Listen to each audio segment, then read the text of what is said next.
All right, boys, welcome back. Today's topic, yeah, it's going to be interesting because we're going to talk about how to actually know if a girl likes you or if she's using you or whatnot, right?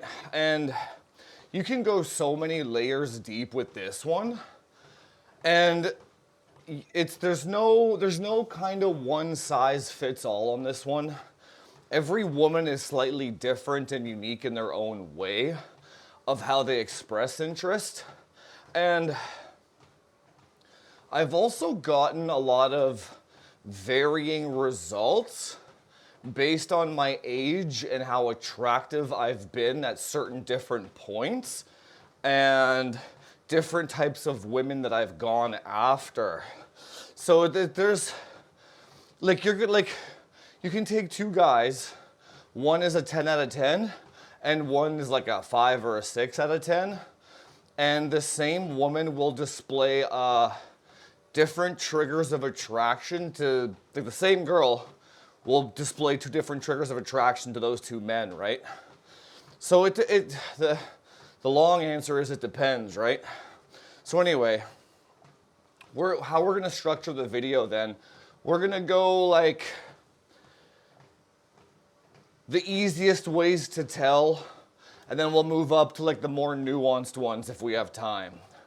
So the easiest way to tell if a girl is actually into you is if it's honestly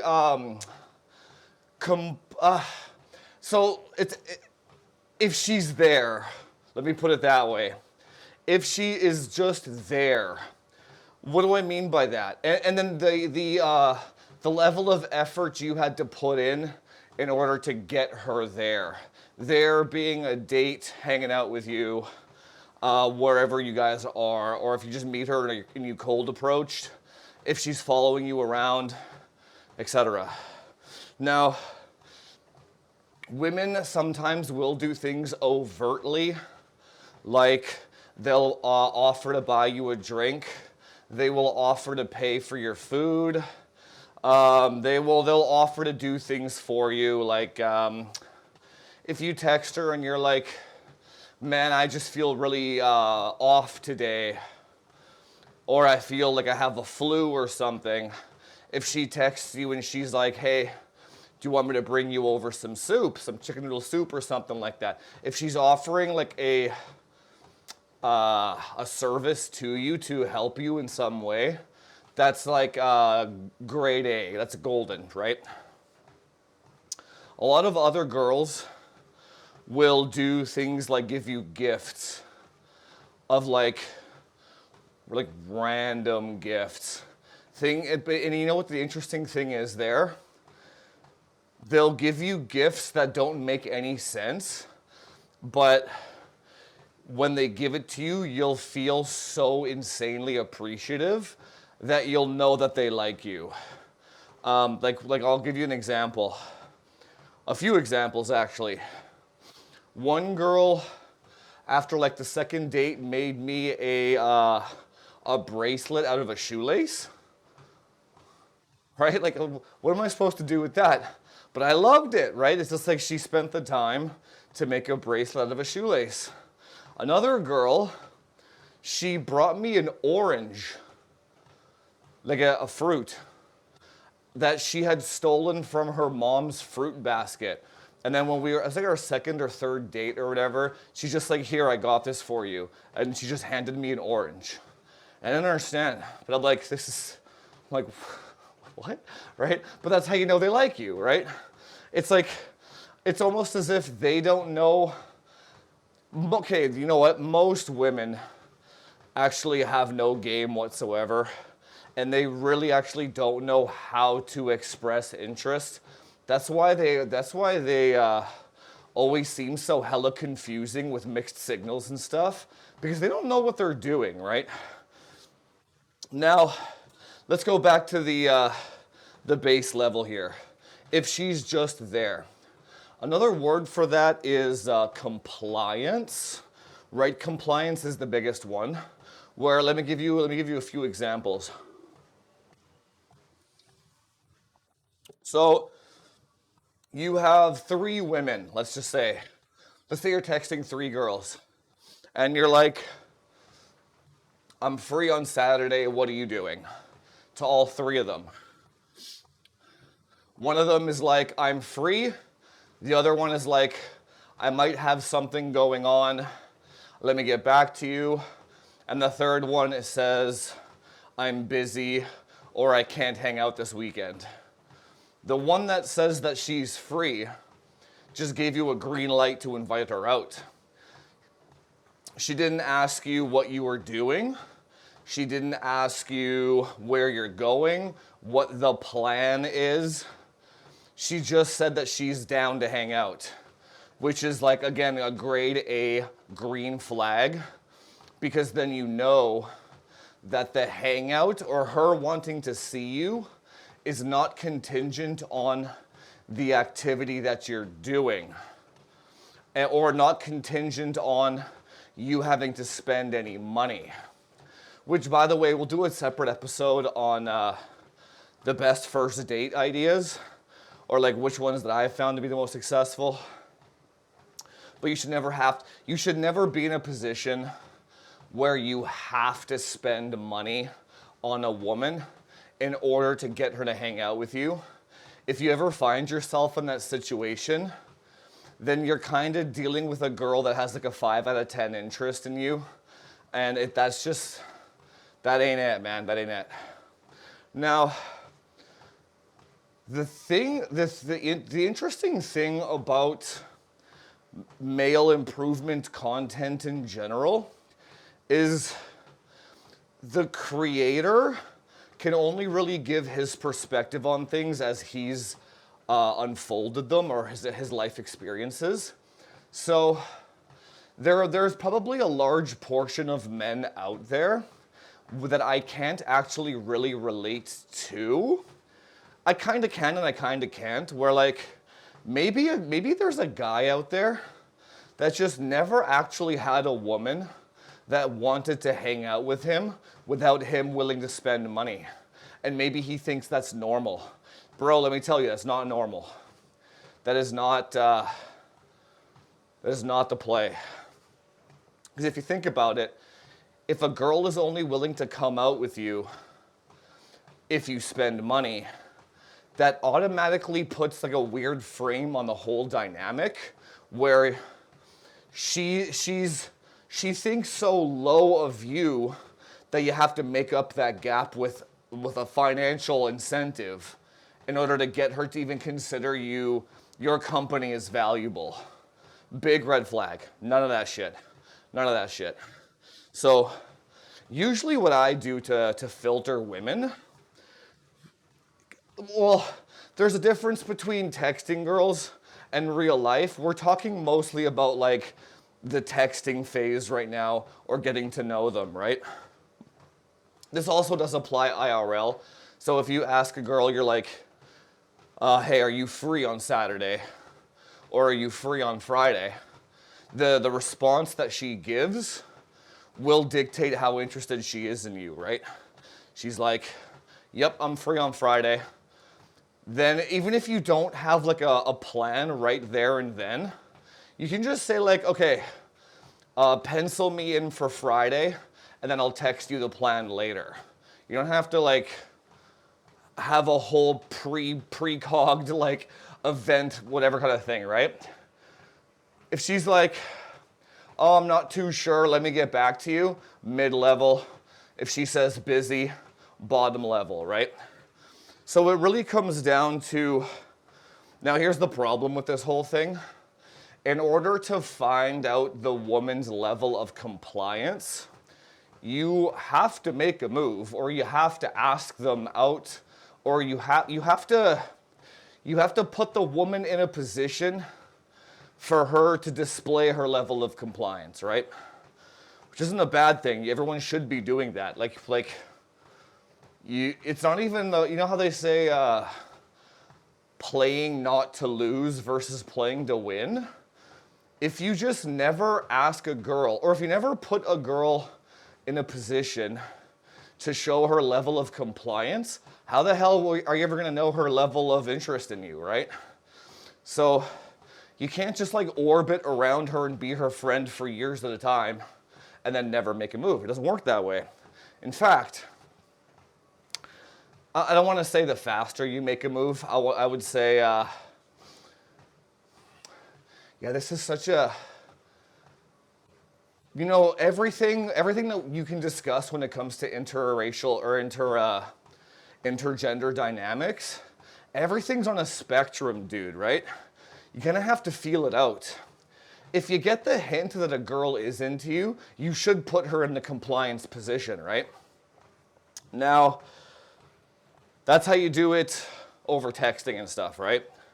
Now, here's the craziest thing. When it comes back to girls that are very individual and very unique, I've had girls that have complied out the wazoo that had no interest whatsoever.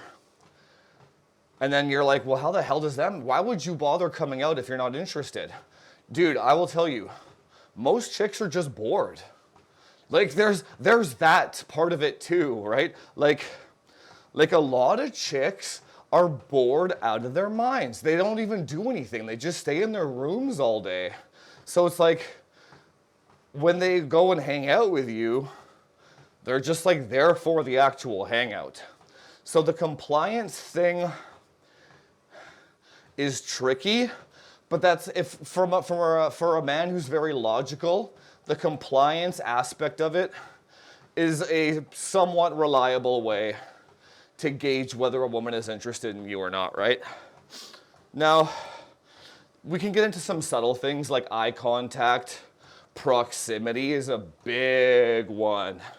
Proximity is massive. I'll tell you a story. And women are way more switched on to the proximity cues than men are. This is something you have to train over time. So when you enter a room, okay, here's the story. So I take a girl out to Cactus Club like 4 weeks ago. Cactus Club is like a social house. You have appetizers and drinks or whatever. And the girl dolled up, she looked really nice. And the waitress, like our waitress, how do I word it? She when she would come to the table, she would not make eye contact with the woman, the girl that I was with. She would only make eye contact with me. And then she would make jokes with me. And then little things like when she would do her receipt paperwork or something like that. So like the table next to us had left, or I'm aware of all this, right? And the girl that was with me was also aware of it, so we were talking about it. It was quite fun. But the waitress, the table next to us had already left. And then the waitress goes and puts her paperwork down on that table right next to us and does some kind of paperwork. I don't know what the hell she was doing. But like, so you're thinking, why the hell is she doing that there? But it's because she wanted to be in my proximity. Now I'm purposely ignoring it because it's just like, that's a separate scenario. It's like, do you go for the number from the waitress in front of the girl that you're with? Or do you firewall it knowing that the girl that you're with? It's very interesting. We'll leave that for another video too. But, so anyway, the girl finishes her paperwork, like the waitress, and then she walks behind my chair and literally elbows me and bumps into me. Oh, what waitress actually bumps into people? Do you know what I'm saying? So this girl, or this waitress, is like trying everything possible to get my attention, right? Now, probably partly because of that was because I was with an attractive date as well, which puts me in a higher position of value automatically. But anyway, That's the proximity thing. I've had a couple of more of them where, have you ever noticed that, like, here's another example. You walk into a venue, or let's say you walk into a social situation. This just happened like 2 days ago. And for those of you that struggle with this stuff, this is going to take you a while to learn. But you walk into a social setting, and then this girl that I hadn't seen for like a year, something like that. I was like, oh, hey, oh my God, good to see you, give me a hug kind of thing, right? And then I could tell that when she hugged me, she did like the, not the sexual caress, but more like a I'm happy to see you kind of grip, right? We can do a whole different video on hugs too, honestly. There's so much hug etiquette. But anyway, so we're doing our thing, and then I leave, I go hang out with my friends. And then like 2 hours, 3 hours later, the venue is closing, right? Everyone's got to go. And she had purposely positioned herself alone between me and the exit. And she was on her phone like this, like pretending to text or something. So you have to pick up on that, right? So whatever the connection was at the hug, she thought it was good enough to where she wanted me to talk to her again before I left, right? That's another example. Proximity is a huge one, dude. Girls bumping into you is like probably the easiest one because those girls are more overt. Like the waitress that bumped into me. She's like a white chick with tattoos and a huge sleeve. I would assume she's a very alpha type of woman. There was one girl that bumped into me at dodgeball hard last season, right? And that girl,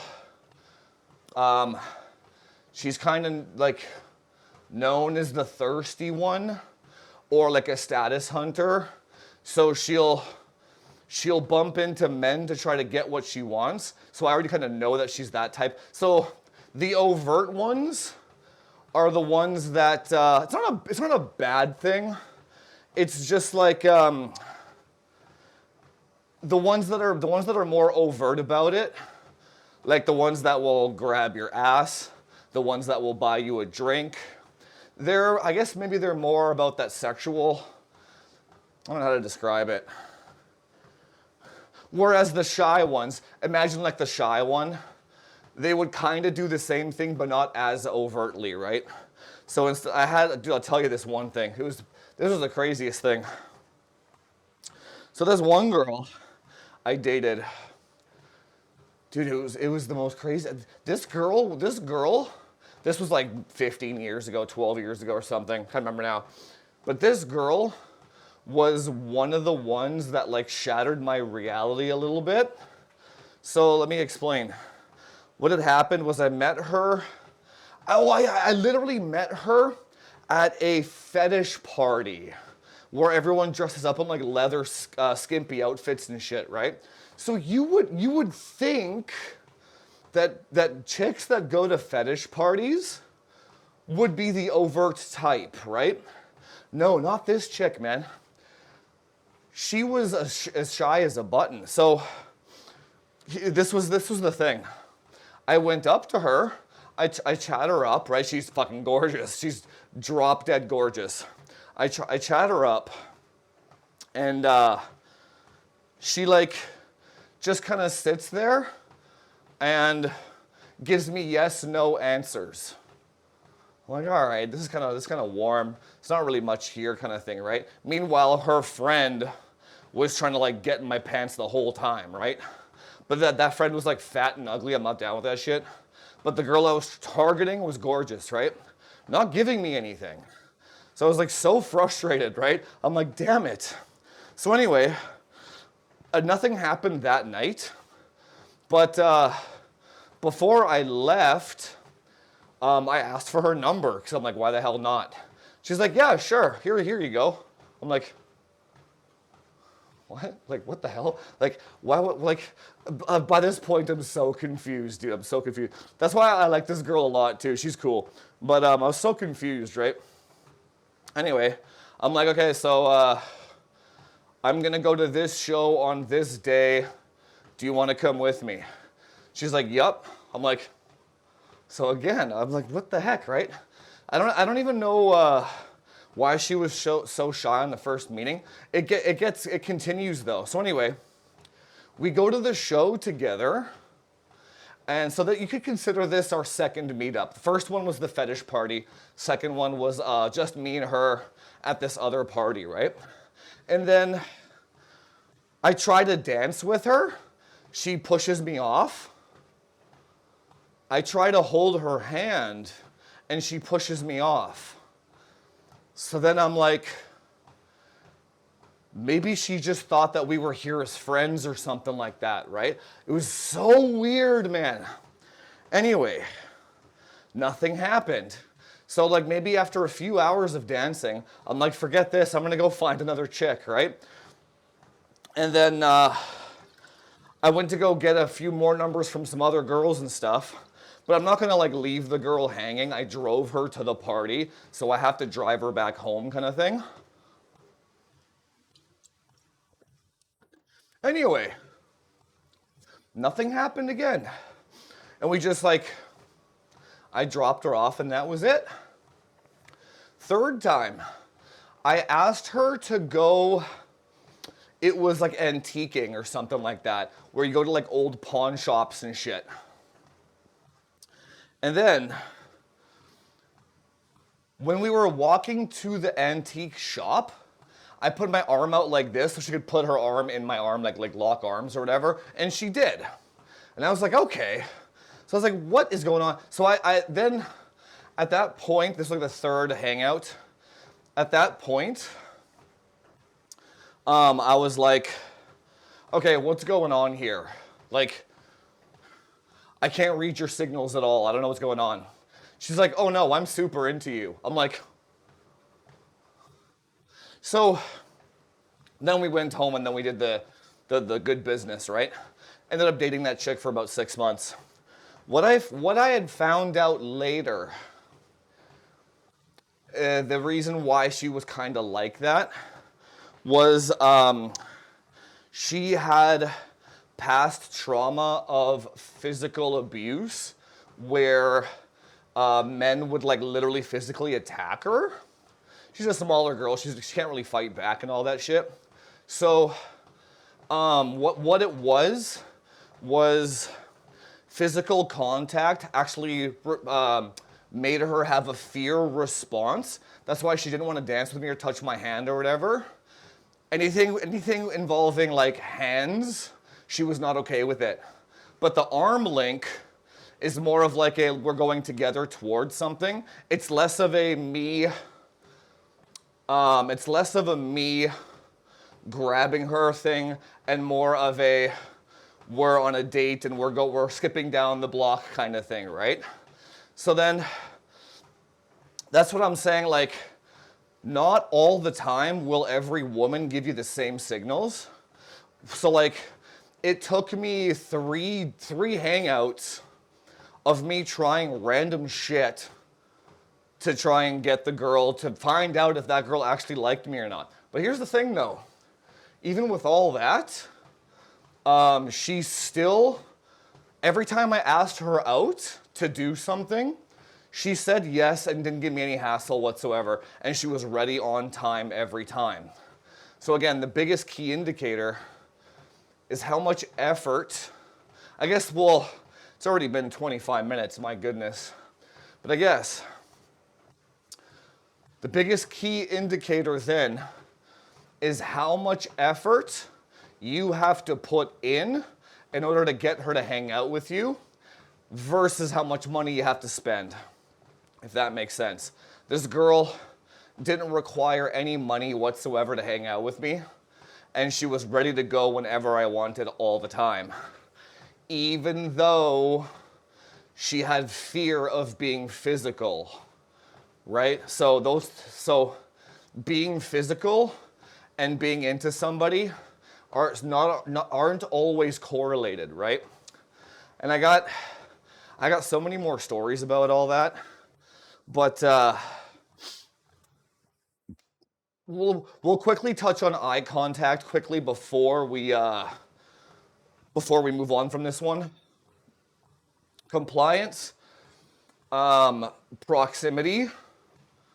There's the overt proximity and the covert proximity, right? Proximity is massive, though, massive. And eye contact is also massive. There's just like, you know how there's like etiquette with hugs, there's also etiquette with eye contact. And when you look at a chick in their eyes, and sometimes there's like this weird twinkle in their eye, and they don't blink, and they just stare and it feels like they're staring into your soul. And then in that situation, if you can hold the eye contact and not blink and stare into their soul, that's almost like a automatic attraction builder. So like, but women will only do that if they somewhat find you attractive in the first place. Does not work with shy girls at all. Girls that have like mega anxiety or shyness, they won't do that. Like the girl that I was just talking about, no eye contact with that one, right? The eye contact divas, the ones that I'll tell you about, those ones tend to be much higher confidence women, much higher class, not higher class, higher, women that are higher in demand are the ones that will lock eyes with you much quicker. And the reason why they do that is because they can filter men very quickly based off of the eye contact. So, and then depending on how attractive the girl is, the less likely you are to hold the eye contact, right? But anyway, if you do encounter an attractive girl and she does, you know how you have to think about it? When she locks eyes with you, she's giving you the opportunity to get her attracted to you. That's what that is. So like, she locks eyes with you and you don't blink and you look into her, you look into her soul.